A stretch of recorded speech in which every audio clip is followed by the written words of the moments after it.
ஒரு சிறிய நகரம். அங்கு மக்கள் அனைவரும் நோய்களால் பாதிக்கப்பட்டிருந்தனர். சோர்வு, உடல் வலி, நம்பிக்கையின்மை. அந்த நகரம் முழுவதும் சோகத்தால் மூடப்பட்டிருந்தது. மக்கள் ஆரோக்கியத்தையும் மகிழ்ச்சியையும் இழந்துவிட்டனர். அந்த நகரம் முழுவதும் ஒரு காத்திருப்பு, ஒரு நாயகனை எதிர்பார்த்துக் கொண்டிருந்தது. ஒருவராவது வந்து அவர்களின் நோயை குணப்படுத்தி ஆரோக்கியத்தையும் மகிழ்ச்சியையும் மீட்டுக் கொடுக்க வேண்டும் என்று. ஒரு நாள் அந்த நகரத்தை வந்தடைந்தார் ஒரு கிராமத்து மனிதர். Mister white. அவர் எளிமையானவர், ஆனால் அறிவும் அனுபவமும் நிறைந்தவர்.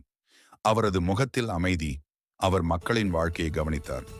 அவர்கள் சாப்பிடுவது எண்ணெய் நிறைந்த உணவுகள், பக்குவமற்ற உணவுகள், ஜங்க் உணவுகள். அவர் புரிந்தார், இதுவே நோய்களின் அடிப்படை காரணம். மிஸ்டர் ஒயிட் நினைத்தார், என் கிராமத்தில் மக்கள் ஆரோக்கியமாக வாழ்கிறார்கள். ஏன் தெரியுமா?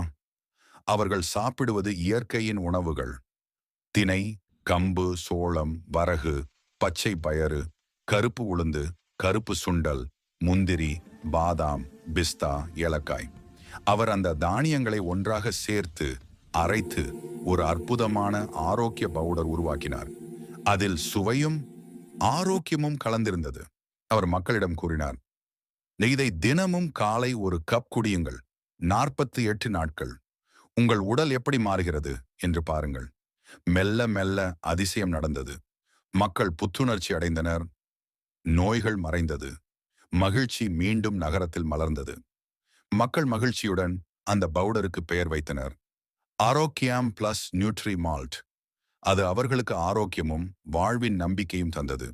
அந்த நகரம் மீண்டும் உயிர்த்தெழுந்தது. அந்த நாயகனின் பெயர் மிஸ்டர் ஒயிட். மக்கள் அவரை என்றும் நினைத்தார்கள், ஆரோக்கியத்தின் நாயகன்.